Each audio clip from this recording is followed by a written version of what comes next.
I remember when he saved my life.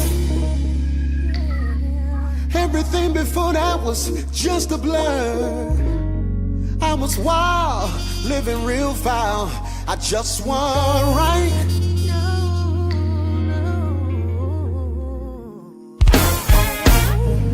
I remember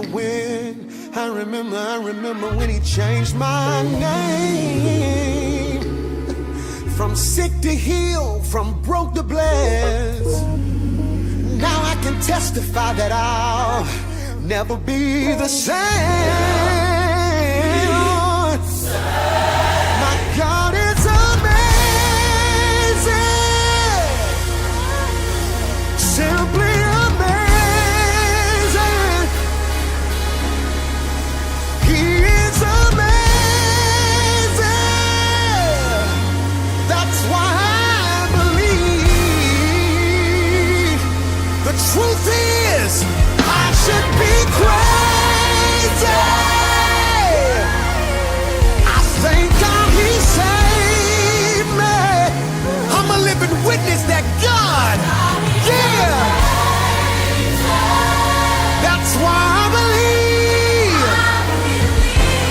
I'm not ashamed to tell the world.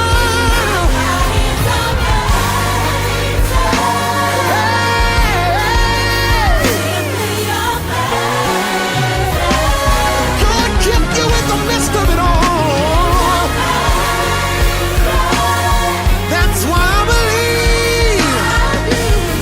If you survive, I need you to lift your voice and say, I'm alive. I survived. I'm alive.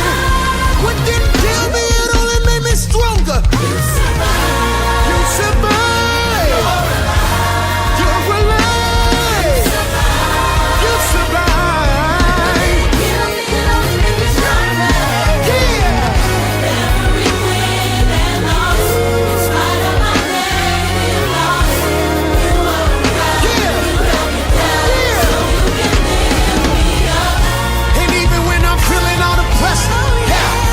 You are the one that I can lean on.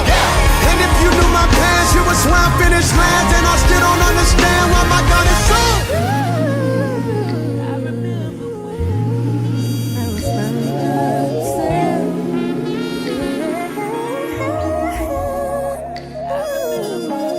was first giving honor to God, who's the head of my life. I want to thank you. If it had not been for you, died last year, thinking about the last tears, thinking about the last time that I called on you, and you came through. I remember when. My God is amazing.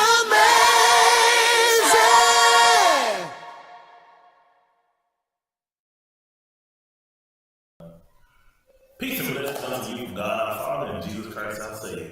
It is such an honor and a privilege for you to join me in this space and in this place as we do what? Embrace God's grace. Today is February 16, 2025, and this is your Sunday morning conversation.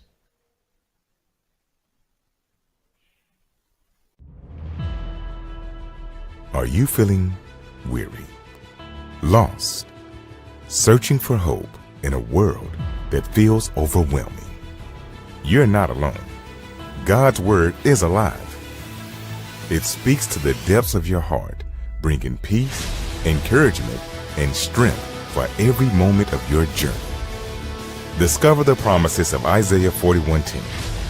Fear not, for I am with you. Be not dismayed, for I am your God. It's more than words. It's a lifeline of hope and purpose. Even in life's storms, God's truth is your foundation. Romans 8:28 reminds us, all things work together for good to those who love God. You're not forgotten. You're not without purpose. Find your strength. Find your peace. Find your hope in Him. It's time to go deeper, to be encouraged, to be renewed, to be transformed. This is your Sunday Conversation.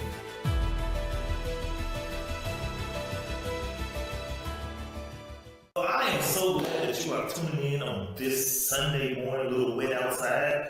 But we thank God that you are safe and sound, and you're in the comfort of your own home, or in your vehicle, or at the gym, or whenever you watch this podcast, whenever you watch this lesson, that you are safe and sound. And I want to thank you because you could have chosen to watch any other podcast, any other audio book, but you are tuning in to State Street Baptist Church Sunday Conversation. Well, we got a major lesson for you today, and it comes from Proverbs, the 18th chapter, and verse number 21. And it is a very familiar passage unto us. It is a passage that many people speak into their lives, but don't know where it is, don't know how to exegete it, and doesn't really know how to make it applicable to their lives. So that's why I am here today, to help you do it. Proverbs 18th chapter, verse 21. And you've heard it said so many times.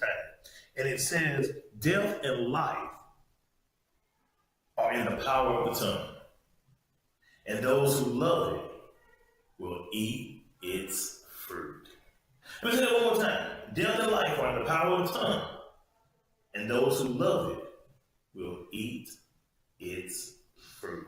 Today we want to talk about the power of communication, speaking of life in every situation. Well, first I give you the context and the genre. Remember, all we have to do is GCCs, right? Genre, content, and context. Why? Because the book of Proverbs is classified as wisdom literature.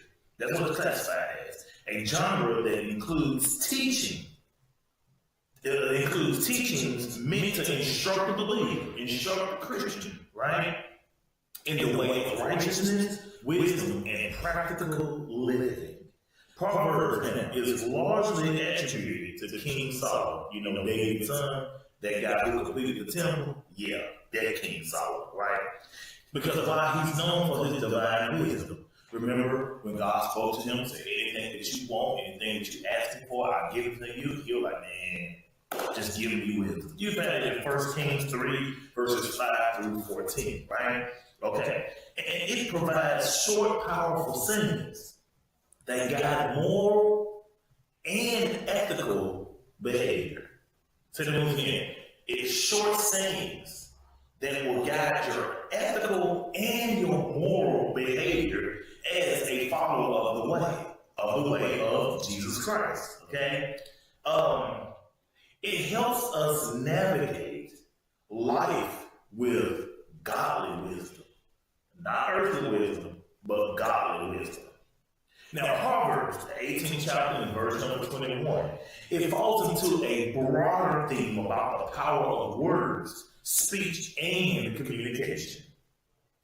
This verse, it reminds us that our words can bring life or death, meaning that what we say has lasting consequences. I'll pause there intentionally for you to think about what I'm saying. That your words has lasting consequences, either positive or negative. Don't you know there are some words that you can speak to someone that will tear them down? There are also some words you can speak to someone that will lift them up. So what words are you choosing today? We'll get into a little therapy session a little bit, okay, in this lesson, because I really need for you to understand the power of words. So the wisdom of Proverbs challenges us as believers to use our speech responsibly and for the edification rather than destruction. Let me say that one more time. This proverb saying is challenging us to use words that will edify. What that word means, we talked about it last week. To build up. Words that will build someone up rather than tear them down. So the question that I have for you today, have you ever said something you later regretted? I know I have. And what were its consequences? What were its consequences? And can you think of a time when someone's words changed your life, positively or negatively? Let's exegete this. Let's break this down.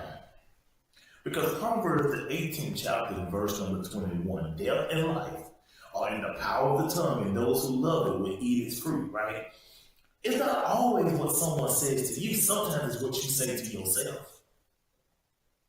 Yep, you got it. Sometimes it's what you speak to yourself. Don't you know that when you speak to yourself, if you speak to yourself in your same tone, same voice, same volume, and it's the inner thoughts, that's why sometimes it's so much more powerful than what somebody on the outside can say about you. Because that voice inside your head knows you. It knows what keywords to use.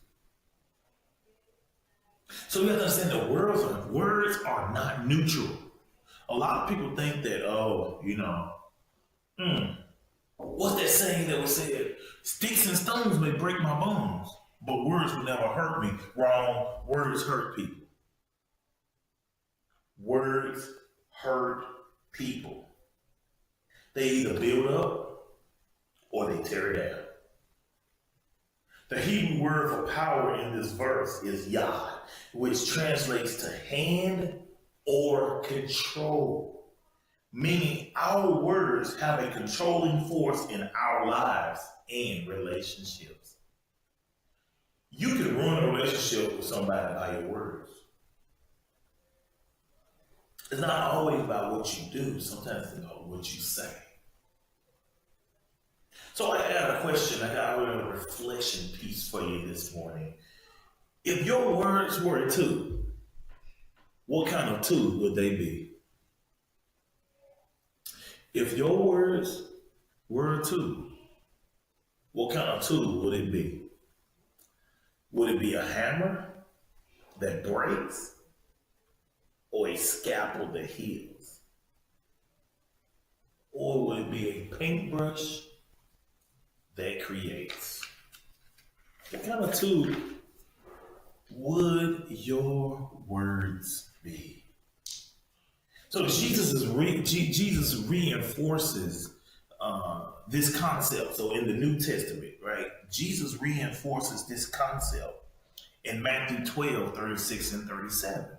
He goes back to Proverbs. He says, where he warns that we will be held accountable for every careless word spoken. Think about that. Every careless word spoken will be held responsible for. I'm not going to point any fingers. I'm going to point the finger at myself. I have some holding up accountable to do. God's going to ask me, Kortney. He ain't going to call me pastor. He ain't going to call me reverend. He ain't going to call me minister. He ain't going to call me doctor. He ain't going to do any of that. What he's going to do is what? Why did you say what you said? You never know the impact that your words have on someone. So we got to understand that communication is not just about expressing ourselves. It's about being responsible for the impact of our words. Why do you think God puts such an emphasis on our words? Why do you think God does that? Put so much emphasis in our words. In what ways do our words shape our personal relationship? See, some people think that they can talk to you any kind of way, and you're supposed to just take it. Not at all. I want you to understand it this way.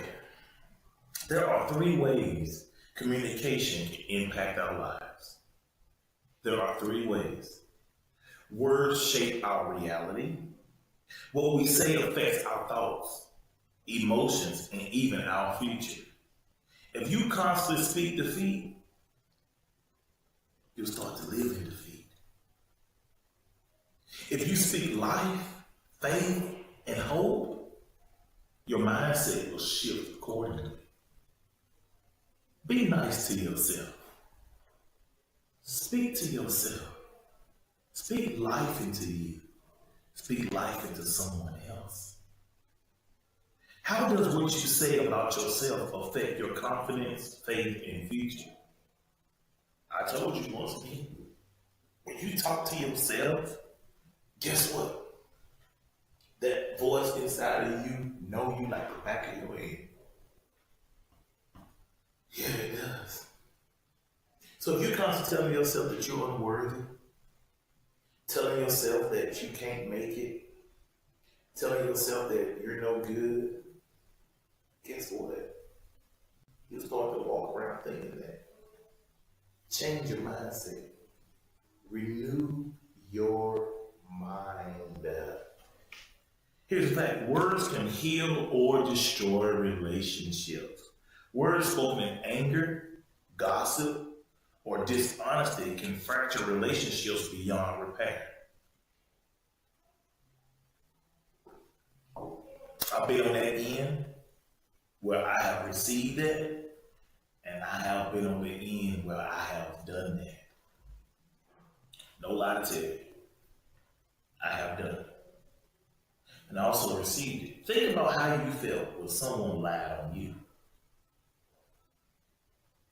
And then what did you start telling yourself? Can we have a little therapy session this morning? Had a situation about a week ago today. And the words that were said to me made me feel really bad. And I basically started to tell myself, maybe you should have done it. Maybe you should have given in. Maybe this is what you deserve. And I had a therapy session this past Thursday. And in the session, I expressed to my therapist how I was feeling. She expressed to me that there are two types of guilt. Guilt that is your internal barometer. Guilt is to help shape your behavior. A little alarm goes off and says, hey, ding, ding, ding, ding, this behavior was not acceptable. And what do you do in return? You change that behavior, right? That's the good guilt. But there's also another guilt called guilt tripping. That's what another guilt is called, guilt tripping. And usually it's done by a person who's trying to maintain control and power over someone else. Hang on. And when a person doesn't have control of their own life, they're always trying to control something outside of their control. This person had begun to guilt trip me for not doing something that they wanted me to do. And I started to feel bad, like maybe I should have gave in. But therapist said, no, you have a right to say no. You have a right to decline. And I'm like, okay, cool, glad to know that. But then when the guilt tripping didn't work, they were very defensive and they started to project. You made me. You made me. Hear those words? They put all the blame on you, on me. You made me. Because it's about trying to make me feel bad about something that they decided to do. Remember, everybody is responsible for their own actions. Can't no one make you do anything, right? Okay. Then it went to, well, I wanted to come back. I talked to my friends. I felt really bad. And I'm like, if you felt really bad, you never would have done it. Then they later on wanted to tell me happy birthday, which my birthday was last Sunday, after they had basically attempted to ruin it. Okay. The next day, the conversation keeps on. And I expressed myself to them how I was feeling, and it went right back into the defensive mode. It went back into the blame shifting. You made me. You did this. And then this was the key thing right here. They expressed to me something that I had shared with them. Oh, my lights are off. I got automated lights in here, sorry. What they did was I had shared something with them, feeling that this person was a safe place. And they decided at that moment to use what I expressed to them. Didn't say the full thing. I know that when I tell this story, I know the beginning and the ending of this story. And they did not say the whole part. They just used the part that they wanted to use as a weapon to weaponize it against me. So when they said these words to me, that was it. Severed the relationship. That's what people will do with their words. Because why? What does guilt tripping does? It's to shame and minimize someone. Because then once you shame and minimize them, you're making them question their worth. And you get to tell them what their worth and value is. You're no good. And then you start telling yourself that. So words can heal or they can destroy relationships. So the relationship is done. It's over with. Don't call me, don't text me, don't message me, any of that stuff. That's where we have to get to. So here's the thing. Words of encouragement and honesty can strengthen them. So when was the last time you gave positive encouragement to someone? When was the last time you spoke life into someone? Once again, when was the last time you spoke life into yourself? I want you to think about a broken relationship in your life. How did words contribute to the breakdown? What words could have prevented it? And I'm not saying just I'm sorry. Sometimes you sorry and apologetic are two different things. Now guess what? Words can honor or they can dishonor God. Colossians 4:6 tells us, let your speech always be gracious, seasoned with salt. Our words that we use reflect our relationship with God. What we say in public and in private should align with our faith. You should be saying things about somebody in private that you wouldn't say in public. Let me say it one more time. There shouldn't be anything you say in private about somebody that you can't tell them in public. If you feel like you have to tell somebody else in private and you can't say that in public, then guess what? There's a problem there. So if someone only knew you by the words that you speak, what would they think about your character and faith? If they only had a recording of your words, what would they think about you and your relationship with God? Remember, I learned this when I was doing some healing, some emotional healing a couple of years ago, and it's something that has stuck with me ever since then. The thermostat versus the thermometer. A thermostat sets the temperature while a thermometer reacts to it. Are you someone who sets a positive tone with your words, or do you simply react to the environment? So once again, are you a thermostat or are you a thermometer? So here's a challenge I have for you today. How can we be thermostats in our families, our friendships, and our churches. How can we? How can we be thermostats? Think about a broken plate. If you drop a plate and you broke it, you can apologize if the cracks remain. Words can't be taken back once they're spoken. That's why James tells us what? That tongue is a powerful weapon. You gotta learn how to tame it. Because once you squeeze that trigger, guess what? You cannot stop that bullet. You can't.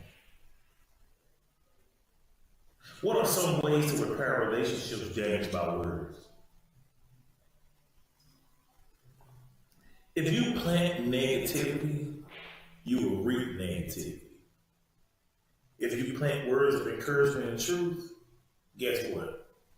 You will see some growth. So what kind of words are you planting daily? What kind of harvest do you expect to see? You can't be running around here planting negative seeds about everybody else and expect that you're going to reap positive benefits from it. You're not. I know someone in particular, every chance they get, they attempt to tear down someone else. And they wonder why people don't like them. Every chance they get, they gossip, they on the phone, they sending text messages, screenshots, and all that stuff. Once again, the question remains, if someone only knew you by your words, what kind of life would they say you have with God? Write down one phrase you calmly say to yourself or to others. And I want you to go beyond the surface. I don't want you to just say, God bless you. And that's the only word that you use or you say. No, we're not doing that. I want some positive affirmations. I have a deck of cards that I use every morning. And I haven't changed them out because there's one that's just very positive and speaks power to me. That speaks words of affirmation to me daily. Because I have a problem because people, when I was a child, spoke negative to me and it shaped me with a negative mindset. So now I'm planting seeds of positivity and encouragement in my life and I'm reaping that, right? I try to find the good in everything that somebody does, holding them accountable, but I try to find the good in what everyone does, right? Okay, so what phrase do you use to build up? And what phrase do you use to tear down? Now, as being the former Jewish Army, the United States Army, oh, I got some words that can tear you down. Thinking that it's going to build you up. No, it's not. It's going to make you feel like crap. So what words do you use? What words are used in the church a lot of times that are tearing people down over and over and over again? How can you reframe it and speak life instead? How can you? So here are some biblical steps for healthy communication. Think before you speak. Ask yourself, is this true? Is it necessary? Is it kind? Why is self-control in speech so difficult? I know somebody wanted to pass some words off to somebody about me and didn't even know anything about me or the situation. They just spread the information to somebody else. Why do we do that? Why is it something that we do? Another biblical step, speak life, not death. Ephesians 4:29 says, let no evil talk come out of your mouth, but only what is useful for building up. Can you commit to only speaking words that build up for one full day without trying to tear somebody down? Can you stop trying to control people with your words, but control yourself? And speak, most people I have learned that when they cannot speak well to anybody else, that's because they don't speak well to themselves. They project how they feel about themselves onto other people.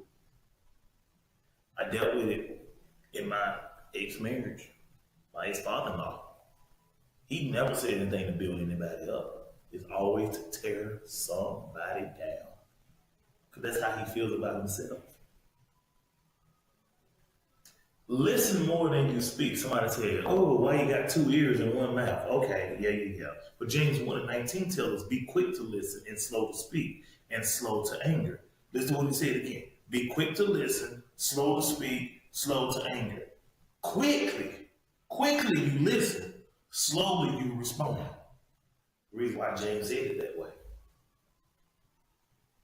So I'm challenging you right now, in this moment, okay, to be quick to listen and slow to speak.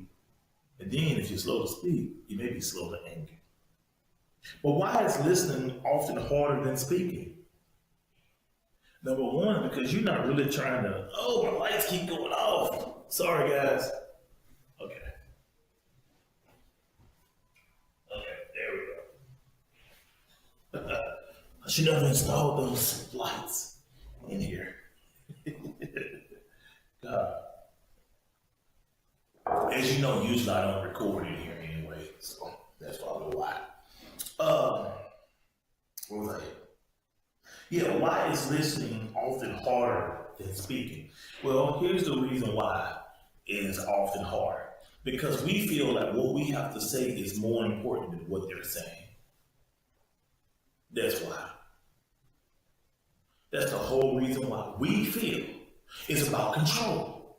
If I control you, be quiet, shut up. What I have to say is more important than what you're saying. So I'm not listening to you because you're not listening to me.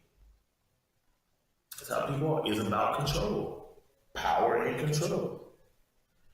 But guess what? I want you to understand this, that healing begins with humility.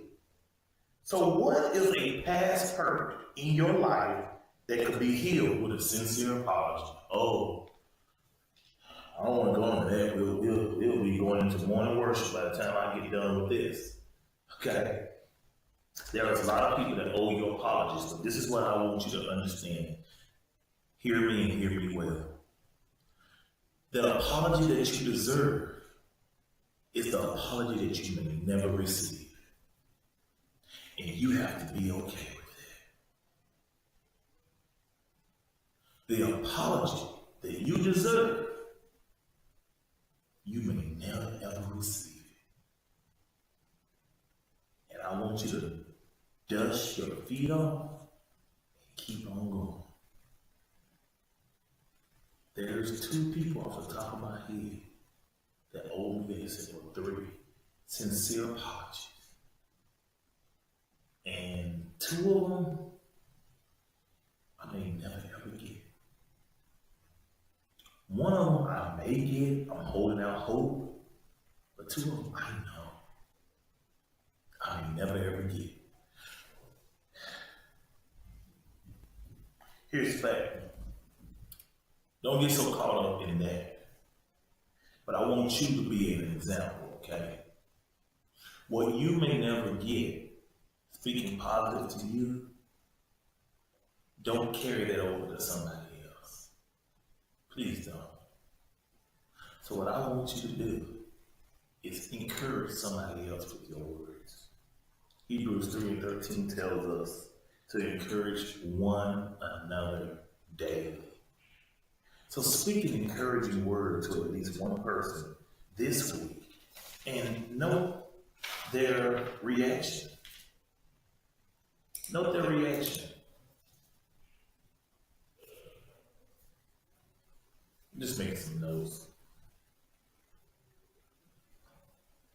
Here's the thing. Avoid gossip. Avoid it at all costs. Avoid it. Proverbs 16:28 tells one that gossip separate close friends. So how can we hold each other accountable in avoiding gossip? That's a good one. How can I hold you accountable? And how can you hold me accountable without gossiping? Come on, type in the comment section. How do you think we can do that? Here we go again. What did James tell us? Be quick to listen, slow to speak, and slow to anger. This fits right into it perfectly. You ready? Pray before you respond. That's part of that slowing process. Hear what they have to say, and before you respond, pray about it. Because a prayerful pause can prevent a lifetime of regret. So the next time you feel frustrated, pray before you speak. You'll see a difference that it makes. Warren Wiersbe says it like this: truth without love is brutality, and love without truth is hypocrisy. Let me say that one more time. You can tell someone the truth, but without love is brutality. And love without truth is hypocrisy. So as believers, we must balance speaking truth with speaking love. Bonhoeffer, German theologian, says it this way: the first service one owes to others in the fellowship consists in listening to them. Before you come to the table, listen to them. Hear what they have to say. You listen. Don't. Some people here don't need to respond. Everything don't need responding to. Just hear it. Communication is not just about talking. It's about truly listening and understanding.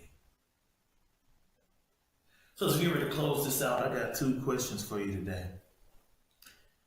How does the lesson today challenge you in the way you communicate? Are you going to continue to tear people down, calling it love? Or are you going to change and reframe how you speak to people? As a matter of fact, are you going to change and reframe how you speak to yourself? Question number 2. What is one habit you will change this week to reflect godly communication? I know for me, I'm going to practice more at praying before I respond. Just say, duly noted, I'll get back with you, and go pray about it. Keep yourself a little notebook when people say that. Also, I'm going to try best to encourage the community that I can. Close this off with that. Your words are seeds. What kind of hearts are you planting? Let's commit to speaking life in every conversation. Once again, remember, your words are seeds. So what kind of heart are you planting? Well, this has been your Sunday Conversation with Pastor King. I want to thank you so much for tuning in today. I pray that this lesson has blessed you, has spoken life into you, and how you speak to yourself and speak to others. Stay tuned. Want to worship? Same channel. Right here on Facebook and YouTube. Well, today we're finishing our sermon series. James Lovell Johnson, Lift Every Voice. I want you to tune in as a word from the Lord. Take care, and may God bless you. Peace.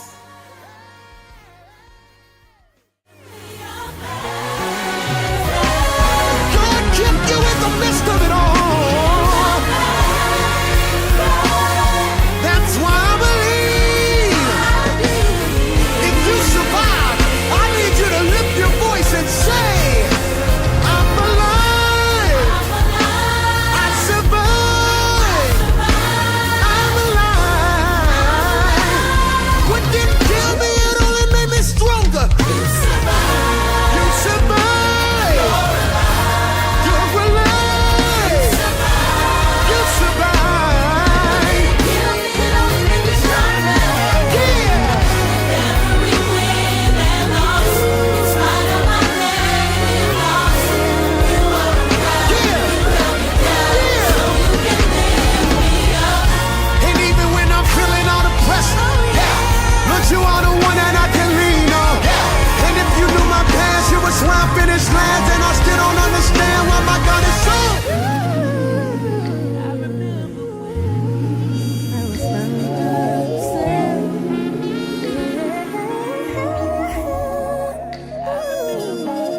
First, giving honor to God, who's the head of my life. I want to thank you. If it had not been for you, down last year, thinking about the last tears, thinking about the last time that I called on you, and you came